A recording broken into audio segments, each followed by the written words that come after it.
I understand they're all doing it now. Yeah. And we are talking. Sorry, when you jump into mid conversation, we're going to get into in a minute. I'm complaining about how TV shows do singing episodes, or they integrate with cartoons or whatever. And some shows it doesn't work. And John was just pointing out they're all doing it now. And it's like, okay, there are when we used to have 20 episodes a season. Yeah. Then you had room. Yeah. Season 2, season 3, once you got the characters to do some fun stuff. But nowadays we get 8 episodes, 10 episodes maybe, and they're joking around with this stuff, and it makes no sense. Like, we didn't sign on to Star Trek to watch a musical. We didn't sign on to these things. So you're losing the core audience, which, it is what it is. Now, I get it when you want to show off talent and stuff, but it feels very egotistical from a producer, showrunner point of view. Say, oh, we're going to do musical episodes. Well, are you doing Star Trek or are you doing a musical? Yeah. Because which is it? Yeah. So that's it. Yeah. Now, if you integrate it into the show, like if you remember Angel, they had a really funny way where that guy could see into your soul and helps you solve your problems, but only if you sang on stage. Okay, no, I never saw it. So they had to go to that the demon bar, and the demon's ability was to kind of see what you're struggling with and help you, but you had to sing in order for him to see it. So they'd go to this karaoke bar, and some of them were good and some of them weren't, or whatever, where they have to sing. It was part of the thing. It wasn't all the time. It was short snippets. It kind of worked with the plot. I was okay. When you kind of just everybody's singing all the time because and Lucifer, God made it happen, and I don't know what made it happen in Star Trek because I immediately tuned it out with the whatever new Klingons on the block singing. It was just too much. I get it, and you know what else bugs me? What modern stuff do is when they finish off something in another show. No, like the Chicago shows. Yeah, or I don't. You know what? It used to bother me. I don't care anymore. Like I've gotten to the point where like these shows are getting canceled left, right, and center after 1 or 2 seasons, and now I'm just like, you know what? If I miss a plot, I don't care anymore. But things like The Mandalorian. Yeah. Luke Skywalker shows up, takes Baby Yoda, off he goes. It was like, okay, you start the next season. I'm like, all right, let's see what happened. Oh, he's got Baby Yoda back. They're living somewhere and they're together. I'm like, what the? Oh, if you want to know what happened, you got to go watch Boba Fett. The whole like what? So they used to do the same thing with the CW. I don't mind crossover episodes, but finish the thing in the thing you're doing. Yeah. Finish the story about this in this. Like if we're in the Mandalorian, finish it in the Mandalorian. Yeah. And if the Mandalorian has to go and do something else over here in Boba Fett, that's great. You can finish whatever's going on over there in Boba Fett. But when you're trying to force people to watch these other shows, that's when I end up dropping out because I'm not watching. Like it doesn't work anymore. So yeah. Anyway, that was our little beast. We got a lot to talk about, and we might as well jump into it. Let me see if I can find this. By the way, I don't know if yours is streaming to LinkedIn, but mine isn't, so I'm having trouble. I have green check marks, but I don't know. How would I check that? Mine's red. So mine's saying like it's literally saying there's problems streaming to LinkedIn. All right, let me just check. Boom, boom, boom. It looks like we're streaming here. I don't want to. I'm gonna kill this right now because I think it's causing me trouble. I saw me waving. So hopefully we're streaming everywhere else. I don't have my secondary view. We've been had such success that I haven't bothered loading up my iPad just to make sure. Because there was some issues for a little bit, but we just hope we're doing it. We got it right now. All right, let me share. Google Chrome was accessing your screen. Yeah, okay, that's fine. I'm getting new pop-up windows for some of this stuff. Sorry. Okay. All right, let's get into it. So in Beijing, They had 21 humanoid robots participate in the world's first ever robot marathon alongside 12,000 human runners. What do you think about this? First of all, what do you think about the concept? And then we'll talk about the results and what happened in the future. I think the concept is great. I think this is way too early for this. And it shows, I think, 78% fail of caused, or the terrain irregularly caused 78% of falls. Did any of the humanoid robots finish? Yes. Oh, okay. I missed that. So, okay, a couple finished, which is good. I still think we're a little early, and I don't know if you want to get into the details of this, because this is something you're super excited about. So I'll let you kind of talk through it a little bit more. I don't know how super excited I am, but I think it's important as we start to talk about, future tech and what's going on in the world of technology and science and business and what's going to affect us. All roads lead to robots are going to be the single biggest marketable thing in the future period, the most sold item ever. So it's something, to be interested in and keep track of, and to figure out, okay, when do we become robot distributors in Canada? Like, let's seriously, when do we jump into that market and become the lead distributor? If it's now, we should be doing it. But other than that, this is interesting. They did this in April 19th. History was made when 21 human robots lined up alongside 12,000 human participants. Groundbreaking human versus robot race stretched across 21.1 kilometers or 13.1 miles, and was organized by Beijing's E-Town to showcase cutting edge of bipedal robots. So we'll talk about failures and performance. So human performance. The human contingent in the race performed exceptionally well, with elite Ethiopian athletes claiming both men's and women's titles. The male winner crossed the finish line at a remarkable 1 hour and 2 minutes and 36 seconds, with the female completing the course in 1 hour, 11 minutes and 7 seconds. These world-class times demonstrated the extraordinary capability of trained human athletes. Race organizers had established a cutoff time of 3 hours and 10 minutes, after which human participants would be considered as not having officially completed the race. So only 6 out of 21 robots entries successfully completed the entire half marathon course. 15 robots failed to finish due to various mechanical features, battery depletion, overheating issues. Even the most successful robot required human intervention throughout the race. All of them required significant human intervention. The champion among the robots was Tiangong Ultra. Developed by X-Humanoid. The advanced machine completed the course in 2 hours and 40 minutes.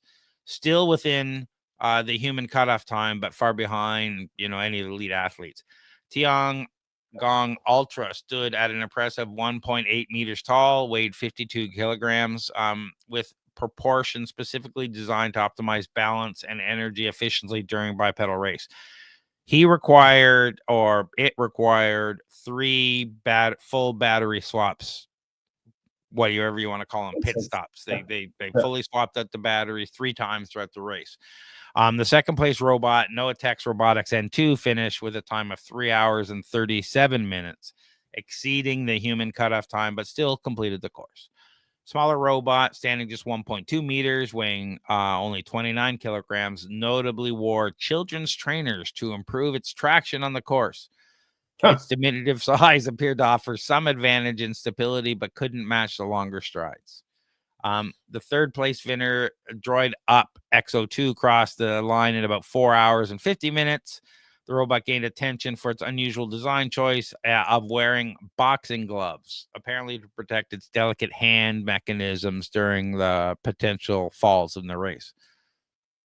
So these results really highlight significant performance gap that still exists in robot marathon category, just robots in general, because of the failures of these. The completion rate was just under 2%, also indicates considerable reliability issues with these current bipedal machines. So they struggle with battery management.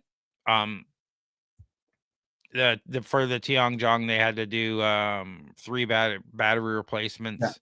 That most of them had mechanical failures, where the unofficial entry unitary G2 fell at the starting line and was unable to recover. Multiple robots crashed into barriers or their human handlers during the race. Several competitors suffered joint failures, particularly in ankle and knee mechanisms, and some robots lost limbs or components due to continuous stress of the race. Yeah. I mean, this is only 21 kilometers, right? I mean, guess it's stressful, but if you're thinking about buying a robot, if it can't walk 21 kilometers without breaking down, like, I don't mean it, like the joints breaking. We're not talking walking, we're talking jogging, right? So, well, they generally were going at there's a couple that were going faster. Most of these were going at a walking pace. So you could say they were running, but they were at a walking human pace. Many robots required emergency cooling via water sprays from their support teams. Overheating caused electronic components to fail and reduce motor performance. Some robots periodically required complete stops to allow internal cooling. Heat sinks and cooling systems added weight that further compromised performance. So there was a lot of human intervention required for balance and corrections. Robots required frequent guidance around obstacles. Support team continually monitor and adjusted the robots throughout the race. And technical teams performed on-the-fly repairs during the race. So it just shows you, one, we've come a long way. We have. That, we have robots competing in marathons, and some of them are actually going the distance. But we're not where the media and whatnot would have us believe that, like, all this is going to be replaced next week, because they're not there yet.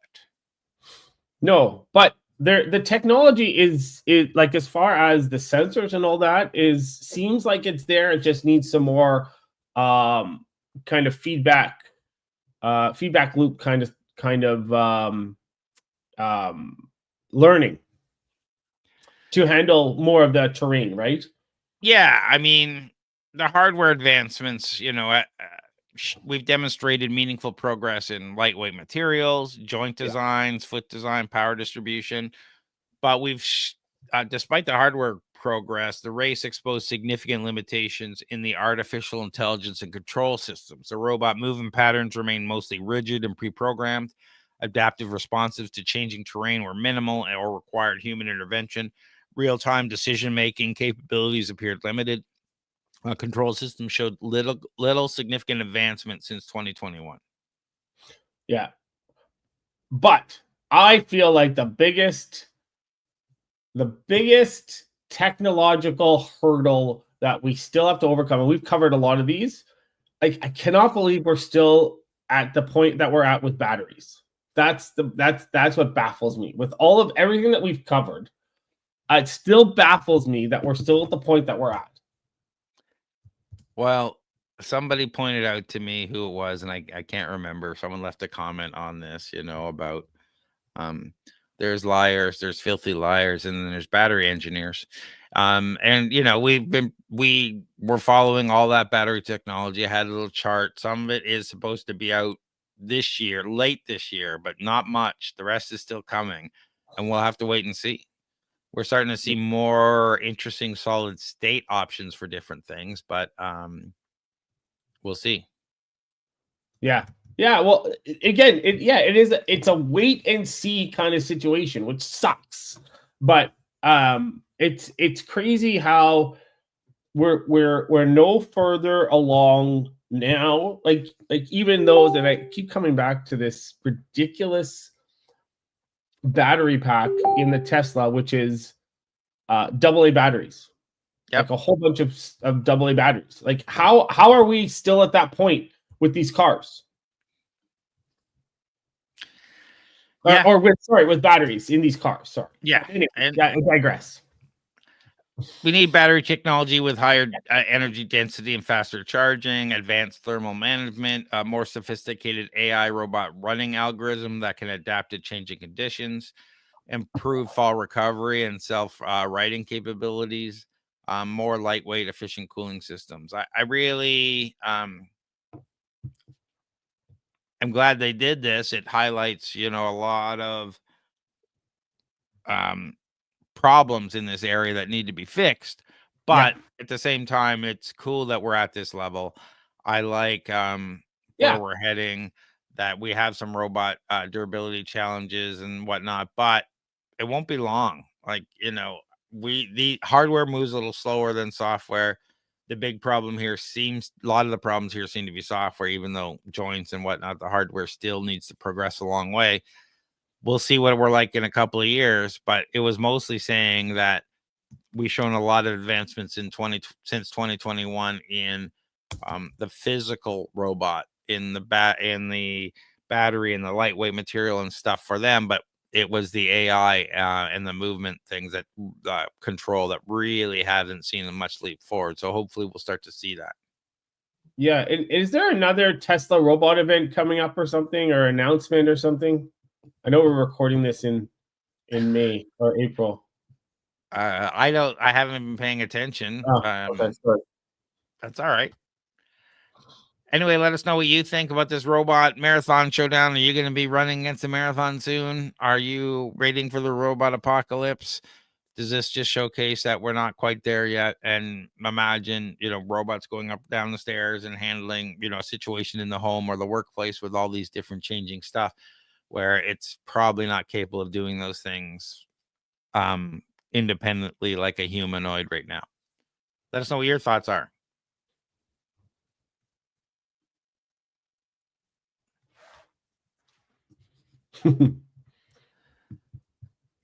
So Olo is a previously unseen hyper-saturated blue-green hue. Olo represents something truly unprecedented in color science, a vivid hyper-saturated blue-green that exists completely outside the natural human visual gamut. Participants in the study described the new color Olo as profoundly saturated teal with an intensity that cannot be matched by conventional color combinations. This discovery fundamentally changed our understanding of human color perception and the limits of what our eyes can detect. What do you think's going on here, John? This is cool. This is interesting. So the scientists, what they did was they discovered a way for people to see a color that has never been seen before, and it's something that's not part of the natural rainbow, which is what you said. So just to kind of give you some background, naturally our eyes see color using three types of cells, and those cells are called cones. So each are sensitive to red, green, or blue light. So every color we see is a mix of signals from these three types of cones. However, there's no natural light that activates just one type of cone by itself, especially the green sensitive M cones, without also affecting the others. And so what these guys did at the University of California, they developed a special device called Oz, which is derived from the Wizard of Oz, apparently, that uses a laser to target only the M cones in the eye. And when they did this, the participants saw color their brains didn't recognize. And it was something completely new and couldn't be matched by mixing red, green, and blue lights. So they highlighted just one cone and focused on that, which is super, super cool. So the one thing to note, though, is this new color, it can't be seen in the real world. So you can't go and see it. It can't be seen on any screen. It only appears when the eye is stimulated in this very specific way with the laser device. Scary? Yes. Cool? Yes. But this is interesting. I'm curious to see what kind of implications are going forward for this. But what are your thoughts on this? It's interesting. We're going to get into a little bit more of some of the stuff, but witnesses compared this entirely new dimension of chromacity, something that expands their visual vocabulary beyond traditional RGB model that has defined color science for generations. So this is really interesting because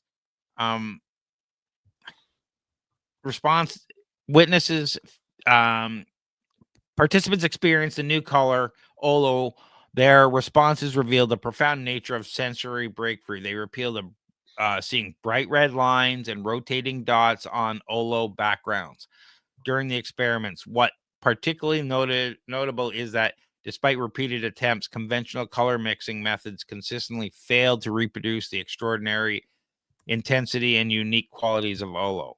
So they can't seem to do it. This is, like you said, the only way to do it. I'm really interested in what this might mean for helping the visually impaired. Yeah. So, yeah. go ahead. Because it's cool. I'm like, great. I mean, the more you know about how your eyes work, the more you research about, cataract surgery and eyes and things like if you put on those glasses that sees everything upside down, it takes 3 days for your brain to completely adjust before you start seeing everything upside right again, even though you don't. I didn't know that. So it really goes a long way to the idea that we're all in some sort of simulation. How your brain just interprets the fragments of stuff it gets into what you see. So it's interesting when you say, all right, we'll just beam some shit into the brain and all of a sudden you're seeing different colors. Like, oh, okay. I just not sure what the implications of that are. Is that actually a different color? Is it some sort of chemical imbalance or thing that we're seeing, as a result of a visual effect? Or are we actually seeing something? Because this is trying to say, expanding our perceptual capabilities. And I'm not 100% sure, what that means here. Because, you start beaming stuff into your eyes and you're going to get a response that you might not have expected. Sure. Yeah. But yeah, go ahead. No, go. Finish. Perhaps the most impactful potential application lies in addressing color vision deficiencies. Current treatments for color blindness are limited, but the selective cone stimulation techniques developed for the Oz prototype could eventually lead to interventions that provide new visual experience for individuals with these conditions. By understanding how to bypass natural limitations of the human visual system, researchers might develop assistive technologies that compensate for specific deficiencies in color perception. Such developments would have a profound impact on quality of life, employment opportunities, and safety for individuals with color vision impairments. So I'm excited about that. Yeah, me too. Do you know where the Olo comes from? Where they got their name Olo? No, I thought it was cool. So I was curious. So I did some research in it. So it represents the binary code 010. And that refers to the types of cone cells in the human eye that detect color. So L is red, so that's 0. M, medium, is green. That's the 1. And S is the short wavelength blue, and that's 0.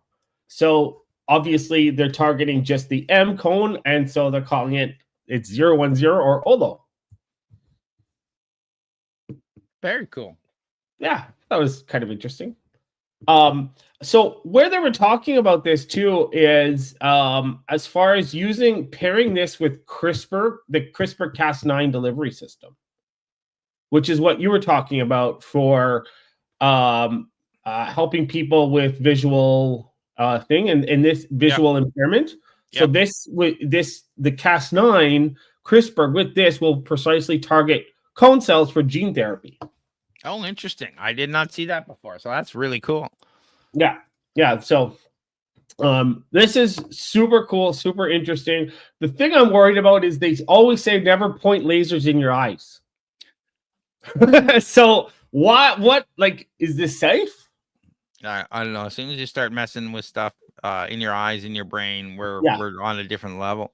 Oh, you're on a whole different level. This is scary stuff. But let's hope. I hope it's safe, and I hope that there's some positive things that come out of this. The discovery of Olo raises fascinating philosophical questions about the nature of perception itself. If we can experience colors that don't exist in the natural world, what does that tell us about the relationship between physical reality and our subjective experience of it? This research demonstrates that our perceptual systems are not fixed, unchangeable interfaces with the world, but rather adaptable systems that can be extended beyond their natural boundaries through technological intervention. This insight could inform approaches to other sensory modalities, even our understanding of consciousness itself. The scientific impact extends to fundamental questions about neural processing and how the brain interprets sensory information.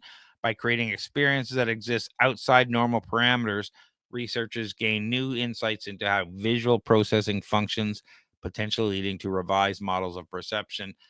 And let us know what you think. Like, as we go through this, I'm starting to think of all sorts of weird applications for glasses that have this type of technology that can detect things, maybe in other rooms, thermal or whatever, and then beam them into your eye using these types of technologies so that you see overlays and whatnot. It's interesting concepts where they're not necessarily active outward, but ackward inward. Let me know what you think, where this technology is going to go, or this perception of new colors.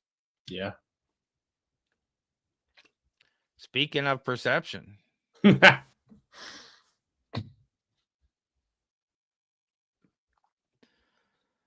conscious perception is the fascinating process by which our brains filter and process sensory information into awareness. It's the subjective experience that allows us to distinguish between what we consciously notice and what we ignore in our environment. While many assume that consciousness primarily resides in the outer layers of the brain, groundbreaking research is revealing that a deep brain structure called the thalamus plays a critical role in determining what enters our conscious awareness. Yeah. What do you think about this new breakthrough on consciousness? The thing is we're always learning new things about the brain. Like, the brain is such an undiscovered, like, before we thought we were only using 10% of our brain, and now we've figured out that's not true. And so I love these new discoveries. So they discovered that the thalamus seems to act like a filter for consciousness awareness. So it helps to decide which sights, sounds, and other sensations actually reach our awareness and which ones get ignored, which is kind of scary. So even though our brains are constantly flooded with information from the world around us, we only consciously notice a small fraction of it, like the taste of chocolate or the sound of someone's voice. And I'd like to pause there for a second, and I'd like to ask you, Craig, does this change for people with ADHD?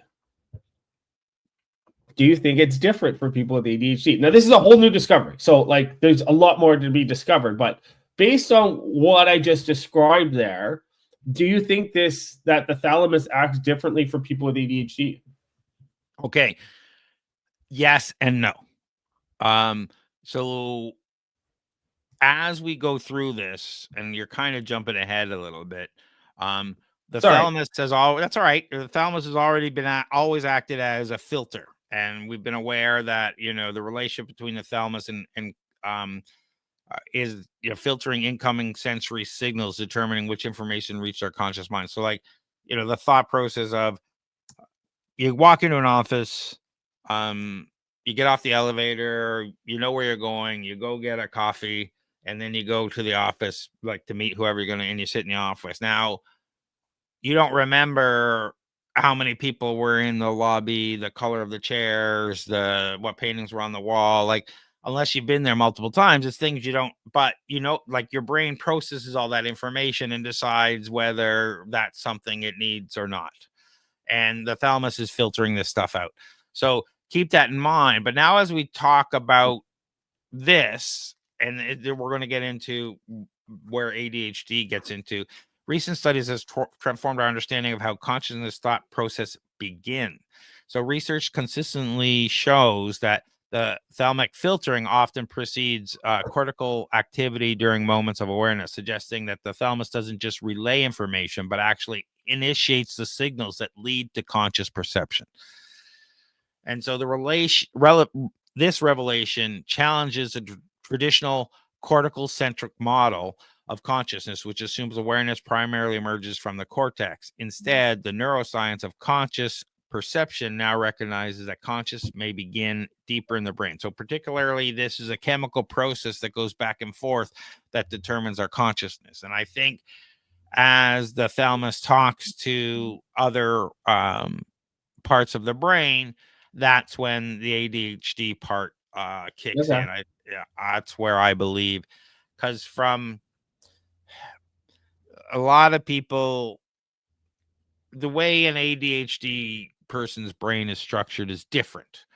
And because in the brain there's the everything lines up, the disc lines up, and generally memories and thought processes go straight down, and there's rows and rows of them. And I'm not making it good, but in a ADHD brain, sometimes the space of the going down rows or the columns are different enough that the thought process will jump a column, so that ADHD persons, instead of going down like this, goes like this.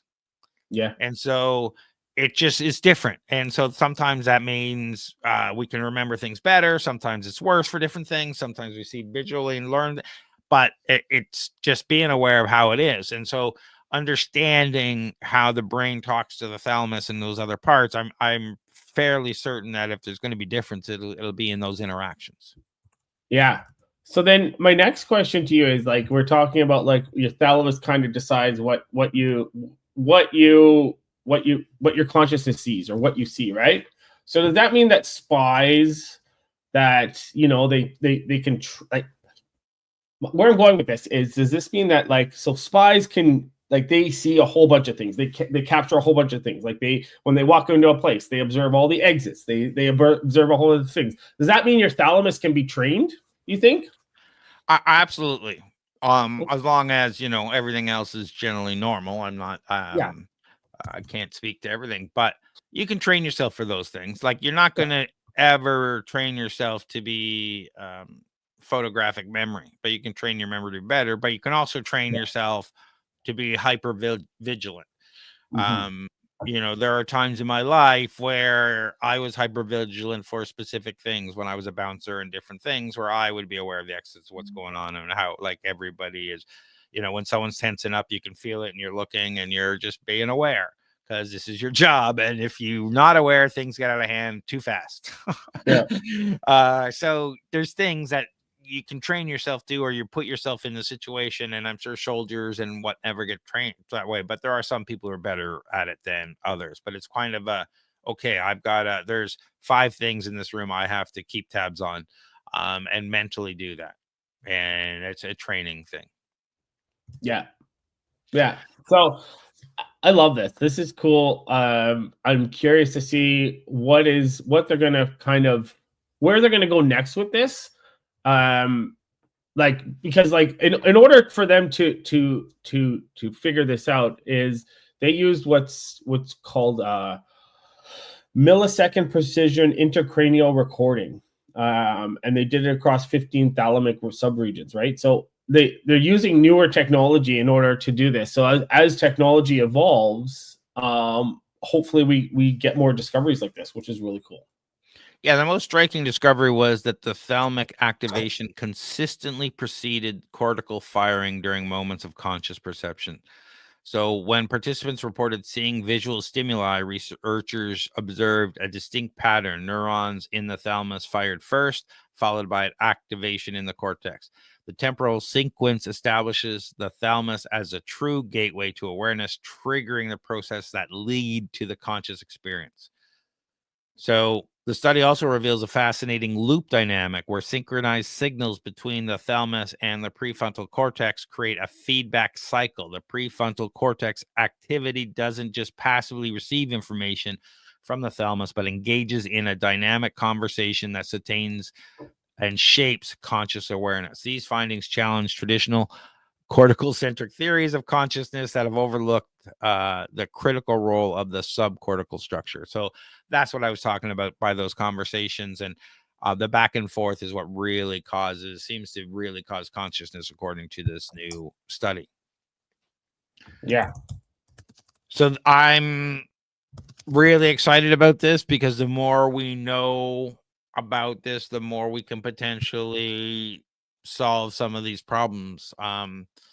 You know, when I say problems, let's clinical applications, new diagnostic tools for disorders of consciousness, like minimal conscious states or persistent vegetative states, could focus on the thalamic function and the thalamic cortex connectivity.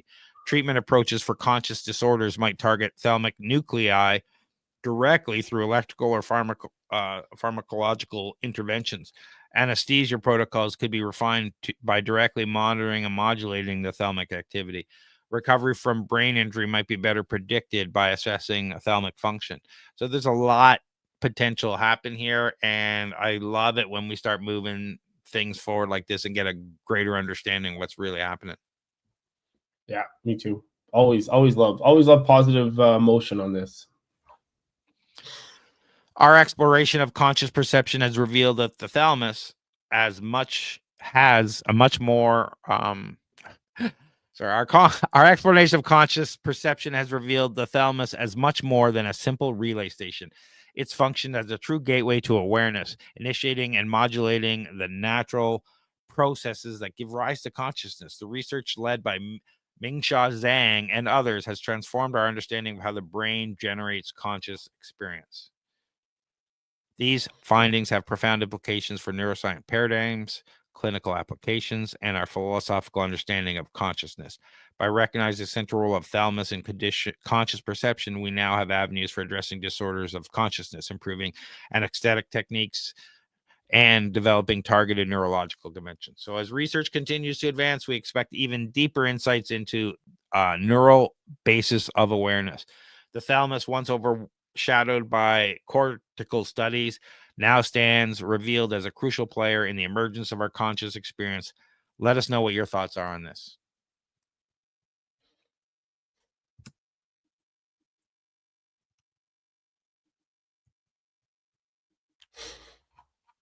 Okay, so this is more of yours, John, but quantum GPS is revolutionizing navigation with quantum sensors and magnetic field mapping. What's going on here? Yeah, this is cool. So I was excited about this one because this reminds me of the Big Bang Theory and their GPS concept. So we'll get into that in a second, but let's talk about this. So Australian companies are developing new navigation systems that don't rely on GPS. And this is important because those of you that don't know, like GPS jamming and spoofing and everything costs the industry billions of dollars a year. And also is unavailable in certain situations. So one breakthrough comes from this company called Q Control, and they're using, again, quantum sensors to detect tiny changes in Earth's magnetic field, essentially using the planet's own magnetic fingerprints to figure out the location. So the cool thing about this system is it's passive, which means it can't be jammed. And it's proven to be up to 50 times more accurate than traditional GPS in real-world tests. So they've already tested this in the real world. They're creating systems that combine technologies such as, and so talking about Australian companies in general, when it comes to this, they're combining technologies such as fiber optic sensors, AI, and even cameras that recognize terrain patterns to keep vehicles and drones on track when GPS isn't an option. But this Q Control is quantum. So just to kind of link the two, so in the show, The Big Bang Theory, they reference quantum satelliteless navigation system using inertial guidance and quantum sensors. So like gyroscopes and accelerometers to calculate position without satellites. So the system that is described there tracks the motion of atoms inside the device using quantum effects to maintain precision, orientation, and movement data. So the systems are kind of similar, but in reality itself, there are similar systems that are under development that are similar to those of the Big Bang Theory. So this is cool. I like it because there's a show that has developed a technology or in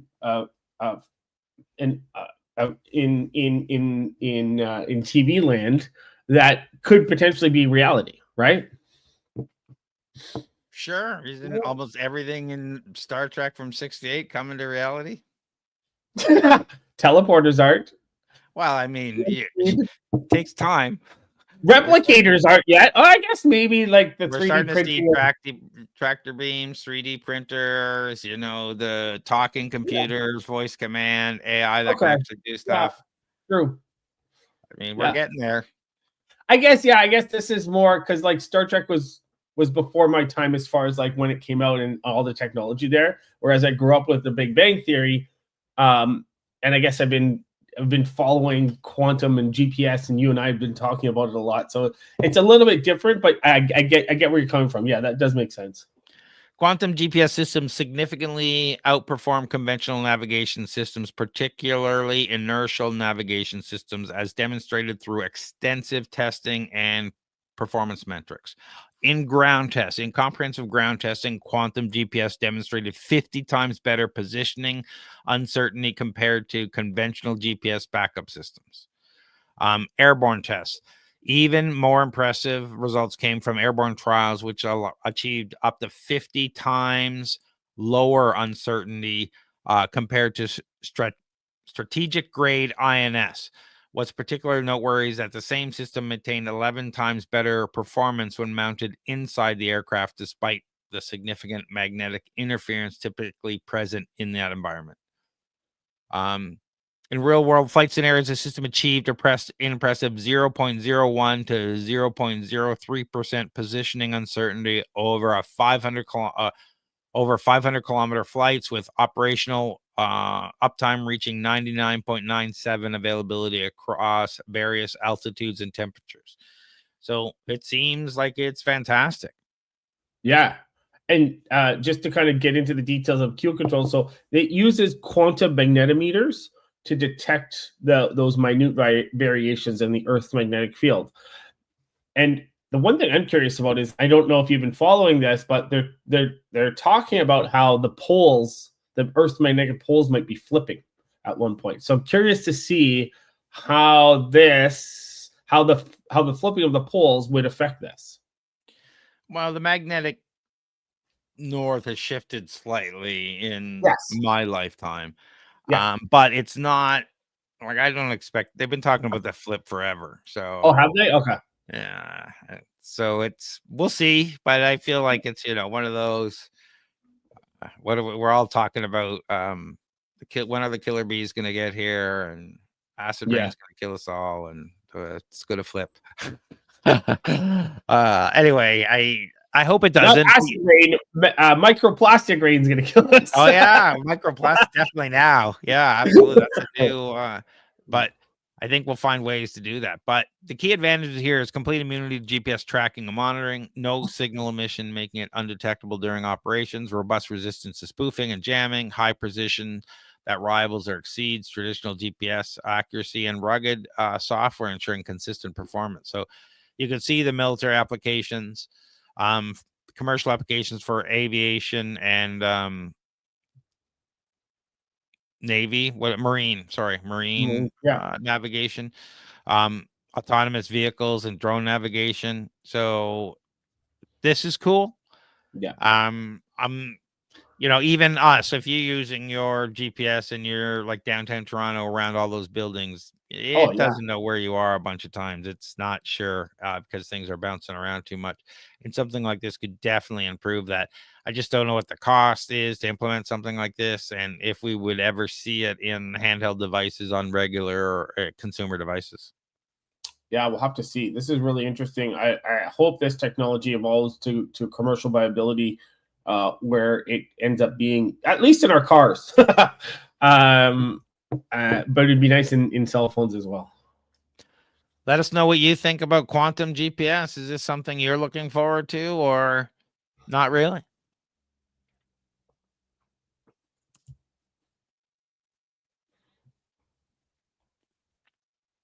Planetary suicide. That's how astronomers are talking about this star-eating planet collision. A star-eating planet represents one of the most dramatic cosmic interactions in our universe, the process by which a star interacts with, collides with, and ultimately engulfs a planet. This phenomenon, sometimes referred to as planetary suicide, occurs when planetary bodies face the ultimate destruction at the hands of their host stars.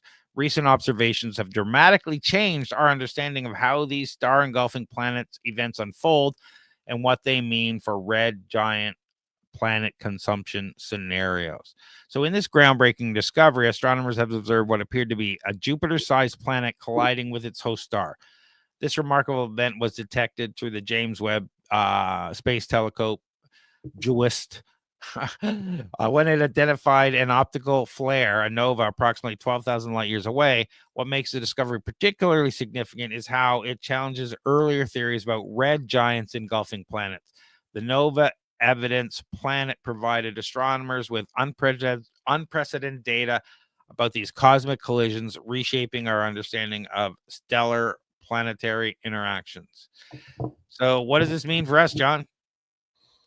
Yeah, well, I think we're safe because normally this happens with a red dwarf. But the cool thing about this is the first time astronomers have such apparently convincing evidence of a planet being swallowed by its star while the star is still in its main stable phase of life. So maybe we do have to be scared, but not all scientists are fully convinced yet. So some think the star might look young because it's surrounded by dust, which could make it appear dimmer and younger than it really is. So they're going to have to do more observations with some more telescopes to confirm exactly what happened. But if this planetary suicide, quote unquote, is as it seems, it could mean that planets plunging into their stars might be more common than we once thought, which means maybe we should be scared, right, Craig? Well, discovery represents the first conclusively documented case of such a collision, marking a significant milestone in our understanding of planetary systems and their potential fates. I think wrapped up in all of this and a lot of what we talk about, I guess, is human ego. We think we understand the universe. We think we understand stuff. And then someone comes along and says, well, that doesn't make sense. And it challenges our reality. And so, or our conscious perception of it. So, just two instruments aboard the telescope were instrumental. The mid-infrared instrument, the MIRI, and the near-infrared spectrographic, the NIRSpec. So these complementary observations allowed astronomers to reconstruct the dynamic nature of the collision. The data revealed patterns that could not be explained by a simple red giant engulfment, by prompting a complete rethink of what has occurred now. So scientists believe several key factors contributed to this orbital decay. So the tidal forces between the planet and the star gradually transferred orbital energy. The planet's proximity caused the increase in drag through the star's outer atmosphere. Gravitational interactions with other potential bodies in the system may have destabilized the orbit. So we're not quite sure why it happened, but the collision occurred due to complex orbital dynamics where the planet experienced a gradual orbital decay, much like tidal interactions observed in our own solar systems through an dramatically different scale. The planet slowly spiraled inward into its star over an immense time span. Yeah. This is cool. And so I guess Earth maybe shouldn't be too worried, but what about Mercury? Yeah, so our sun is predicted to become a red giant in approximately 5 billion years. During this transformation, its outer layers will expand dramatically, potentially engulfing Mercury, Venus, and possibly Earth. However, recent observations of active collisions rather than passive engulfment raises interesting questions about the exact mechanism that might unfold. The orbital dynamics observed in distant systems has implications of our understanding of solar system evolution. Earth's current orbital change, measured at less than 1 inch annually, could accelerate or change direction as the sun ages. So, as the sun ages, we could go faster, or we could start going outward. Yeah. Inner planets might experience more significant orbital decay before red giant phase even begins, and the boundary between collision and engulfment scenarios may be less distinct than we previously thought. So, the interaction between stars and their planets represents a fundamental aspect of cosmic evolution and with direct relevance to the ultimate destiny of our own planetary home. I think we just need to really be aware of what's happening here. Yeah. We need to figure out what's happening. I think, like, what's actually happening. Yeah. So the detailed observations of what was revealed. Planets can actively collide with main sequence stars before the red giant phase. Advanced instruments like MIRI and NIRSPEC can detect aftermath of such collisions. Orbital decay mechanism can doom planets to fiery ends earlier than previously thought, and our understanding of solar systems evolution require an ongoing refinement. So this groundbreaking shift in our understanding of cosmic interaction will continue to influence exoplanet studies and shape our predictions about our own solar system's future. The star-eating planet phenomenon observed represents just one potential fate for planetary bodies, but its documentation provides valuable insights into dynamics that govern stellar planetary relationships throughout the universe. So as we continue to explore these cosmic relationships, each new observation brings us closer to understanding not just distant worlds, but ultimately the destiny of our own planetary home. Let us know what your thoughts are. Are we doomed to fall into the sun at any time soon, or do you see something else happening?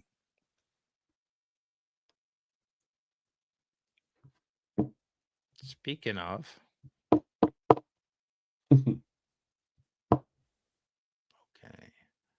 is this the last one? Yeah. Okay, cool.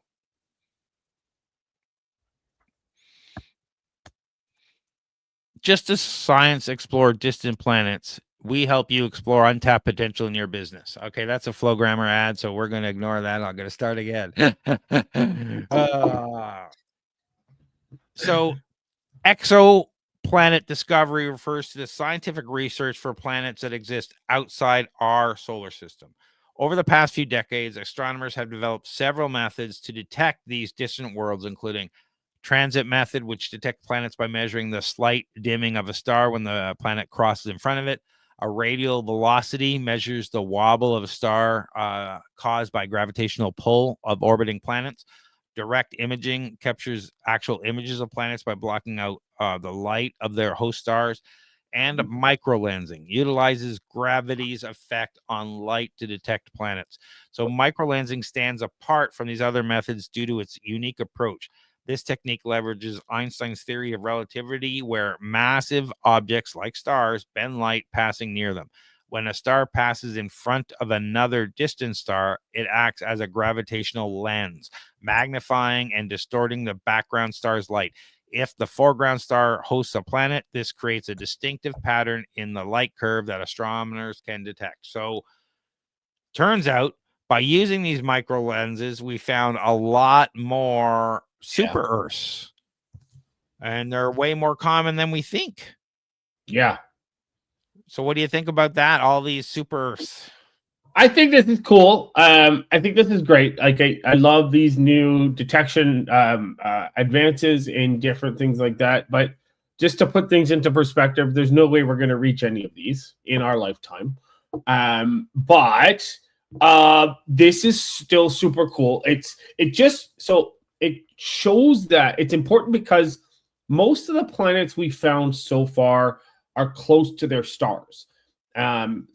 Simply because those are easier to spot, right? But this new research, it shows that there's planets that are further out and that they're quite common. So it's cool that there's potential for more life out there, intelligent life out there. And I question, are we even intelligent? I'm just kidding. But it helps us to understand how planets evolve, how they form in different solar systems, and that our solar system isn't as unique as we thought, right, Craig? Well, yes and no. So, through this meticulous process, researchers have identified 237 microlensing events leading to exoplanet discoveries, a remarkable achievement. So, the key findings from the research have significantly altered our understanding of super Earth exoplanets and exoplanet formation. Because I think we might be unique in that, we gas giants and whatnot are not necessarily in our galaxy, so our solar system. The statistical analysis reveal approximately one super Earth for every 3 stars in our galaxy, indicating these planets are 3 times more numerous than previous examples had suggested. This prevalence challenges earlier models of planetary systems of formation distribution. So to me, seems like there's a lot more potential life inhabiting planets out there than previously thought. And finding these and different techniques around them is really cool. Yes, I agree. Maybe this new technique will find Earths, super Earths, or even Earths that are similar to our mass closer to us. Do you think?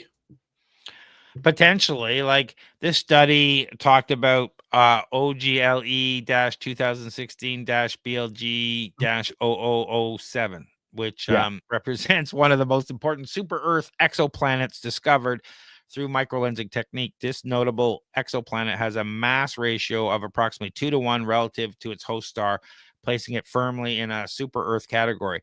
What makes this discovery particularly significant, its orbital distance. It circles the star about 10 astronomical units, comparable to Saturn's distance from the sun. So the discovery showcased the unique power of microlensing method, unlike detection techniques that favor close-in planets, as you were talking about. This planet was revealed despite its wide orbit. I think it's really cool that we're looking at this stuff. I really don't know what it means for future. Are we going to start reaching out to these? What might exist on some of these planets, and how we'd go about there. So I think there's I could see us sending probes at some point that may get there in our lifetime or next lifetime to start figuring out what's there. I'm really excited. Like, we're really finding the universe isn't everything we thought it was, and finding these new planets that are Earth-like, even though they're super Earths, are way more common than we thought. What else is way more common than we thought? What other possibilities are out there, and what aren't we seeing? Exactly. Yeah. What are we missing? Like, what kind of detection tools have we not discovered that we could potentially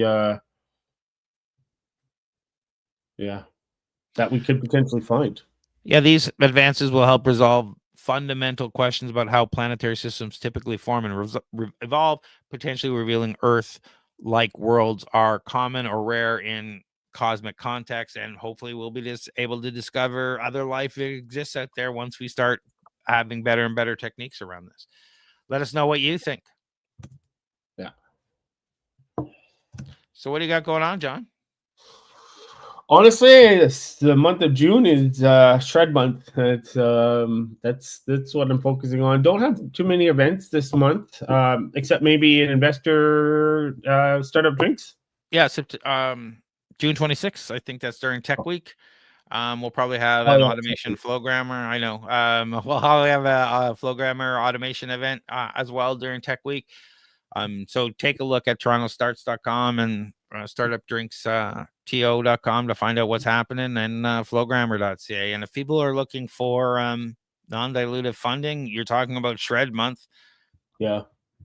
Come reach out to me on LinkedIn, guys. If you want to get your shred in by, if you've got a December year end, you want to get your shred in, or any kind of grants, any kind of funding, reach out to me on LinkedIn. How about you, Craig? How do they find you for coaching? For everything else, go to torontostarts.com. It's all there. Click on the startup coach to book a discovery call. There'll be links to our startup drinks events, or you can go to startupdrinks.to.com, or and visit flowgrammer.ca if you want to check out our automation tools and events that help businesses automate and save money and time and scale faster. Yeah. Thanks, everyone.